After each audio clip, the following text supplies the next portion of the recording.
Olá pessoal, me chamo Marcelo. Olá pessoal, eu me chamo Camila. Pronto, hoje estamos aqui para falar do nosso processo de planejamento para mudarmos para Portugal. Nosso planejamento de mudança para Portugal, começou há 8 meses atrás. Como o Marcelo falou no vídeo anterior, a gente decidiu ir para Portugal entre o meados de julho e agosto, foi quando a gente tomou nossa decisão de ir para Portugal, né? E logo depois dessa decisão, a gente começou a pensar de como seria o processo. Nunca viajamos para fora do país, então seria a nossa primeira vez, a gente não tínhamos muita noção de como seria o processo de uma viagem internacional, certo? E aí tudo começou, a gente vendo dicas, pesquisando muito na internet, vendo dicas no YouTube, desse processo. E o processo inicial, que a gente tomou, nossa decisão inicial, foi tirar o passaporte. Quando a gente tomou a decisão de ir para Portugal, seria apenas nós dois, certo? Quando a gente foi comunicar para nossa família que iríamos para Portugal, principalmente para minha família, primeiro a gente foi comunicar para minha família e conversei com os meus pais, eles decidiram também ir para Portugal, junto com a gente. E aí, depois Marcelo comunicou para os pais deles, mas, de antemão, quando a gente tomou essa decisão de ir para Portugal só nós dois, seria mais fácil, Duas pessoas, adulta, qualquer coisa. Dorme em qualquer lugar. É isso. Come qualquer e coisa. O custo, mesmo sendo um custo individual, cada um com seus custos, não... Pesaria muito. Pesaria muito ainda. E o que acontece? Nosso planejamento inicial foi... fizemos um cronograma a seguir, de todo o processo de como a gente faria, documentação, tudo certinho, para poder ir para Portugal. Tudo planilhado. E o primeiro documento que a gente tinha que tirar era o passaporte, Hoje a gente está em 6 pessoas indo para Portugal. Nossa viagem será na próxima sexta-feira, dia 17 de março. Hoje é? Hoje é 14. 14. E no dia 17 de março a gente vai estar embarcando para Portugal. Coração, hein? O coração está abrindo. E aí o nosso primeiro passo foi tirar o passaporte. O passaporte de cada um saiu em torno de R$257, independente da idade, se É novo, é velho, de homem, menor ou mulher. não. O valor é único, de R$257 o passaporte. Depois que tiramos o passaporte, a gente tinha uma próxima etapa, que seria as passagens aéreas, Porque quando tomamos a decisão de ir para Portugal, a gente só tomou a decisão, ainda não pensou financeiramente como seria o processo, Então, a gente começou em busca das passagens, pesquisar bastante preços nas passagens aéreas, pesquisando as passagens aéreas, e diversos sites a gente procurando, a gente tentou, na verdade, pelo valor total que daria as passagens aéreas, já que estávamos em 6, não tínhamos um cartão de crédito com limite super alto, hiper mega alto, para poder comprar todas as passagens. Então a gente começou a buscar na internet alguns meios de comprar pelo boleto parcelado, até porque a gente já tinha visto um pessoal dando dicas de como viajar, não só para fora do país, mas aqui dentro do Brasil mesmo, pelo boleto parcelado, porque às vezes a pessoa não tem um cartão de crédito, aí fica muito restrito, não vou viajar de avião para fora, ou até mesmo aqui pelo Brasil todo, por não ter um cartão de crédito, E tem essa forma de você comprar as passagens aéreas pelo boleto parcelado. Pesquisamos em vários sites, muitas agências conhecidas, Fomos em lojas físicas aqui em Salvador, pesquisamos em sites na internet. Então, e todos estavam dando manhã, muito de tarde, à noite, de madrugada. Todo horário, a gente pesquisava, todo horário. Eu tava no trabalho, um momentinho que eu tinha livre, tava pesquisando lá passagem aérea. Aí Marcelo também, um tempinho que ele tinha livre, pesquisando passagens aéreas. E aí, nesse processo de pesquisando muito, foi quase 2 meses procurando só a passagem aérea.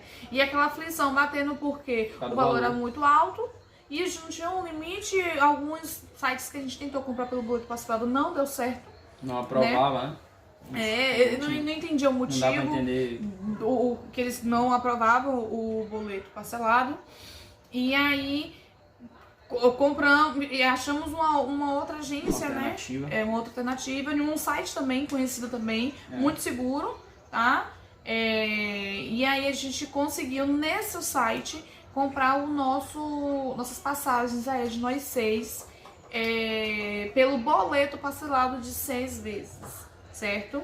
A gente, graças a Deus, conseguiu comprar. Quando você compra no boleto parcelado, eles pedem que você dê uma entrada num valor significativo, né? E aí você vai pagando. Tem o prazo máximo, não me recordo qual é o prazo máximo do boleto parcelado. O nosso foram 6 meses, porque tinha que terminar 15 dias antes da sua viagem, entendeu? Então, se você compra a passagem, você vai viajar em março e eu botei de 9 vezes, eles não dão essa alternativa pra você. Eles nem emitem, na verdade, né? Eles dão o limite máximo um pouco antes de você viajar. Isso. O nosso, o prazo máximo que eles nos deram foi de 6 vezes. Como nossa viagem seria em março, o nosso prazo máximo seria até março. Poderia até de 7 vezes. Mas optamos ficar por 6 vezes, porque pelo valor também não ficaria tão apertado de 6 vezes. De 7 seria só a diferença pouca. Só para dar um aviso a vocês aí, que os juros você não pode atrasar, né? Você não pode atrasar. E o interessante do boleto parcelado, eles não cobraram juros pelo boleto parcelado. Sem juros. No nosso caso, eles não cobraram juros, certo? E agora, sim, no boleto, ele sempre tem tem uma observação bem abaixo, que a cada dia atrasado, né? Se você, por exemplo, nosso pagamento era todo dia 15. Se atrasasse um dia, o valor era 10% do valor da passagem, do boleto. Tipo, era muito alto. Era por dia. Eu não entendia muito por ser por dia, né? Mas a parcela era 3.000. Quanto era a parcela? R$3.700. Aí dava por dia 3.300 de separação. Entendeu? Então a gente não tinha que correr o risco. Eu pagava 5 dias antes pra não correr o risco no dia atrasado, de não compensar. Né? Mas a vantagem é que, como eles emitem o boleto pelo Banco do Brasil, e eu tenho conta corrente no Banco do Brasil, eu já botava pra debitar automático na minha conta corrente, e no mesmo dia já era compensado. Então, aí ok. Conseguimos comprar passagem aérea, né? Depois das passagens aéreas, a gente correu atrás da hospedagem, certo? Que deu um pouco de problema pra gente, que aí eu conto em outro vídeo depois, né? Reservamos, procurando também vários sites, né, que fizessem essas reservas. Muito caro a hospedagem. E só pra deixar claro, a gente precisa da hospedagem porque a gente vai entrar em Portugal como turista, certo? Então, já que a gente vai entrar como turista, a gente precisa da passagem ida e volta. Tem também algumas agências físicas, algumas empresas que trabalham com um negócio de volta cancelada, passagem com volta cancelada, que a gente não quis contribuir de forma alguma. Eu acho isso maior, sei lá. É muito perigoso. Acho muito perigoso. O que acontece? Você tá botando. A gente está investindo, se você for parar para analisar, a gente está investindo quase R$80 mil nisso aí. Então, para conseguir levantar esse dinheiro, não é um pouco dinheiro. Não é pouco dinheiro. Você botar, por caso lá, vamos dizer que a passagem de volta está em torno de R$1.700. Porque assim, só para resumir como é que funciona a volta cancelada, né? Tem algumas empresas que eles emitem a passagem, ida e volta para você. Só que nessa emissão, você tem ciência de que quando você chegar no seu destino, eles vão cancelar a sua passagem de volta. Tem empresas que você já paga tipo, só de ida, mas eles emitem uma passagem de volta como se fosse uma fantasia, um fake, não sei qual a palavra certa. E aí eles emitem essa passagem que não existe de volta, né? Só pra você comprovar na hora de passar na imigração. Como você está entrar como turista, você precisa da passagem de ida e volta. É um comprovativo que você vai voltar ao seu país, né?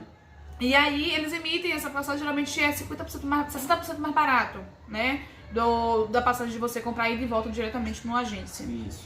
A gente não quis correr o risco pelo fato de ter já relatos de pessoas que foi deportado porque comprou a passagem com volta cancelada. Nessa que eles nem passaram pela imigração, a agência já tinha cancelado a passagem de volta. E nesse caso, dependendo da pessoa que você pega na imigração, do agente, eles conferem até na própria companhia aérea se aquela sua passagem de volta tá ativa, tá válida, entendeu? Então a gente não quis correr o risco. Eu ainda pesquisei muito sobre isso, me interessei, né? Mas aí era um risco. Surreal, né? Era um risco. Era um risco.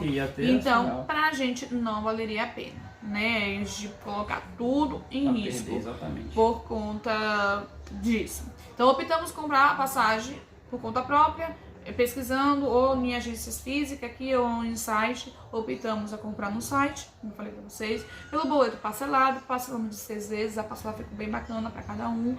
Então deu tudo certo, pagamos, fomos para a terceira etapa, que seria a hospedagem. A hospedagem a gente tinha que comprar também de acordo com os dias que a gente pegou pela companhia aérea. Se nosso voo sair aqui hoje, vai sair no dia 17 de março, e a gente colocou a volta para 27 de março, então a gente tem que pegar a nossa hospedagem de acordo com os dias que a gente vai chegar e o dia que a gente vai sair. Cada 10 dias. E outra coisa que a gente também vai precisar é a questão do comprovativo, né? De renda.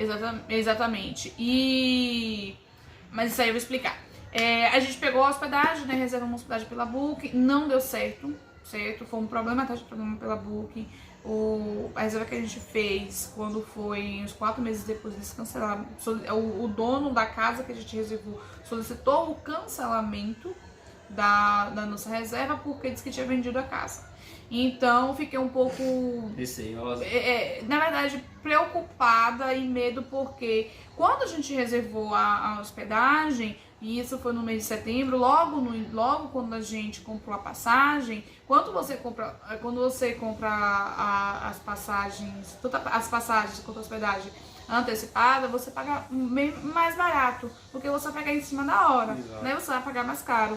Então, quando foi entre dezembro e fevereiro e janeiro, ele solicitou esse cancelamento. Eu não cancelei, porque já que ele que tinha vendido a casa, ele que não queria alugar a casa, ele que teria que cancelar, não cancelei. Ficou mandando e-mail, entrando no chat da Booking, me pedindo, me solicitando que fizesse esse cancelamento, não cancelei. Como ele tinha comunicado que tinha vendido essa casa, a gente não tinha como ficar esperando chegar lá e realmente a casa tá vendida, não tem como hospedar a gente. Então, procuramos outras alternativas. Como estava muito próximo da nossa viagem, 2 meses, 2 meses, tem tempo ainda, mas é próximo, entendeu? Então, quando eu peguei há 6 meses atrás, a gente ia pagar R$3.000, que ia ser descontado no mês de março do meu cartão de crédito esse valor. Como não tinha debitado ainda, tá? Ele solicitou o cancelamento, ele poderia fazer isso também, não tem problema. Como a gente foi começar a pesquisar reservas nesse período que a gente iria ficar, tava 50% mais caro do que a gente tinha reservado antes. E a gente ia pagar R$3.000 nessa hospedagem, né? Uma casa bem legal, 3 quartos, que ia deixa a gente confortável, né? Durante esse período que a gente ia estar lá, nesses 10 dias, né? Conhecendo o país. E aí não deu certo, a gente começou a pesquisar outras alternativas. Tudo muito caro, muito. Tipo, um hotel tava dando em torno de 6.000, 7.000. A gente não tinha condição de pagar 6, 7 mil numa hospedagem, porque a gente no início fez toda uma organização, né, financeiro, do quanto a gente ia pagar. A gente tava pagando de hospedagem, de passagem aérea, a gente iria pagar de hospedagem. Então, acabou que fugia totalmente do nosso do controle financeiro, né? Tipo, ia pagar quase 4 mil a mais. A gente não ia dar. Não tava dando. A gente começou a procurar hostels, né? Só que hostels, a gente até achou um bem em conta, né? Tava em torno de 2.700, quase 3.000 reais. Só que quando a gente foi reservar, eles tinham uma informação embaixo sobre criança, eu não lembro qual foi a observação, eu pedi pra Marcela entrar em contato com o dono, a Marcela entrou em contato com o dono, eles informaram que não aceitava menor de idade. Como a gente tem com o meu irmão, ele tem 14 anos, ele é menor de idade, o hostel não aceitava ele. Então, poxa, a gente já tava bastante tempo procurando casa, então quando a gente acha um hostel que caberia no nosso bolso, não poderia ser hospedado pelo fato do meu irmão ser menor de idade. E mesmo você também nem queria. Na verdade, eu acredito que é devido a quarto compartilhado, essas coisas assim. Era algo também que a gente não tava satisfeito, mas também não tinha outra alternativa, né? E a gente estava procurando na própria Lisboa a hospedagem. Chegou um momento que isso é tão desesperador que eu falei, Marcelo, como a gente não vai ficar? Nossa intenção não é de morar em Lisboa. A gente já tinha definido em qual distrito a gente iria morar. Vamos tentar pegar essa hospedagem no distrito que a gente vai morar, que aí depois eu vou mostrar pra vocês também no outro vídeo qual foi o motivo da gente, o distrito que a gente ia morar, por que a gente decidiu, tudo isso, tá? Então eu peguei e falei com o Marcelo, vamos ver uma hospedagem nesse distrito, porque vai ser mais barato, né? Pelo fato de as pessoas estarem procurando, como ninguém vai para Portugal como turista, ele quer ficar em Lisboa ou Porto, né? A facilidade, e os pontos turísticos vai ser muito conhecido mundialmente, então todo mundo vai conhecer Lisboa, Porto, não vai conhecer outros distritos que tem em Portugal. Então conseguimos, graças a Deus, há uma semana da nossa ida para Portugal, a gente entrou pelo site da Airbnb, né? E reservei uma casa no próprio distrito onde a gente vai morar. Muito em conta e muito mais barato do que a gente iria pagar na primeira casa em Lisboa. Então valeu muito mais a pena, ter tudo isso ter acontecido, porque a gente economizou também bastante em relação à hospedagem nesse distrito que a gente vai ficar. A hospedagem e as passagens também, porque se a gente fosse de primeira lá na onde a gente tinha pesquisado, a gente ia tomar um tiro, porque as passagens lá individual estavam saindo 8 mil reais cada passagem. Muito caro. Imagina. E aí pronto, conseguimos reservar nossa hospedagem, né? E aí teve o quarto passo, que foi, qual o quarto passo? Seguro viagem. É obrigatório para você que vai entrar com turismo, toda viagem internacional que você for fazer, a turismo, você precisa de um seguro viagem. É obrigatório que você tenha esse seguro viagem de acordo com os dias que você vai ficar, certo? O seguro viagem eu não me preocupei a princípio muito porque eu já tinha visto em um youtuber, né, que o Marcelo tinha me indicado para assistir bastante, que ele tinha ido comprado o seguro viagem dele por essa agência, que foi a Promo Seguro. Vale muito a pena. Pagamos muito barato no nosso seguro viagem por lá. Só pra dar uma dica, Camila, existem algumas pessoas que falam que não não precisa do seguro viagem, ó. Eu vou dizer que é válido você pagar o seu seguro viagem, porque dependendo do agente de imigração que você encontra, ele vai querer ver o seu seguro viagem, porque o governo do país que você está não vai querer ter a responsabilidade com você. Vai, Deus me livre e guarde, acontece alguma coisa com você lá, você já está coberto. O da gente é 30, 40 mil euros. Dá 30 mil, o mínimo é 30 mil euros, então a gente pegou o mínimo porque a gente não precisa nada muito além, a gente queria algo básico mesmo, só pra dizer que a gente tem esse seguro. Exato, não entendeu? Vai ser assim, a gente emitiu o nosso PB4, né, que é...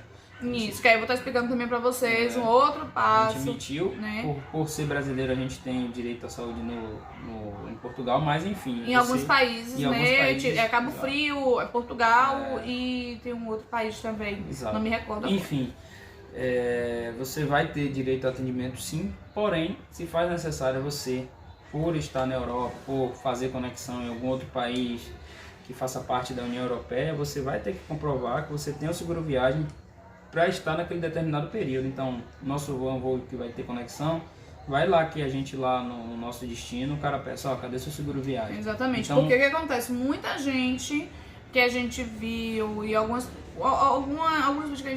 pessoas dizem, não precisa de seguro viagem não, porque isso aqui, o PB4, ele te dá, ele serve, ele te dá direito. Realmente, ele vai te dar direito a você usufruir a saúde pública lá em Portugal.